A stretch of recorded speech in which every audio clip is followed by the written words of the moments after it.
Klarifikasi manajemen soal tamu diusir dari hotel di Pekalongan, ini penjelasannya. Belakangan ini seorang tamu yang mengaku diusir dari Hotel Indonesia Pekalongan, Jawa Tengah, gara-gara menggunakan tiket promo dari aplikasi pemesanan, viral di media sosial. Video yang diunggah akun TikTok Rama Shahid pada 13 Agustus 2025 itu menampilkan cerita Muhammad Shahid Ramadan atau Rama, yang kecewa diminta membayar biaya tambahan saat check-in. Ia menganggap harga kamar yang dipesan lewat aplikasi sudah final tanpa biaya lain. Rama merekam momen seorang pegawai hotel mengetuk pintu kamarnya dengan nada keras sekitar pukul 23 waktu Indonesia Barat.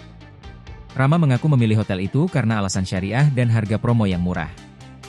Namun, setelah check-in, ia diminta membayar tambahan. Dilansir dari kompas.com, perwakilan manajemen hotel, Ariesti, menjelaskan pihaknya memiliki kebijakan tarif minimal Rp150.000 per kamar.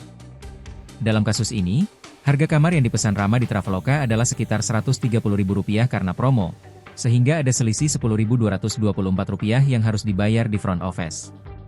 Ariesti juga menyebut status check-in Rama belum tercatat di sistem. Kunci kamar sempat diberikan karena petugas front office merasa tertekan. Beliau juga meminta pengembalian uang secara tunai, padahal pemesanan lewat aplikasi. Kami tidak bisa mengembalikan uang cash, ujarnya dilansir dari Tribun Jateng.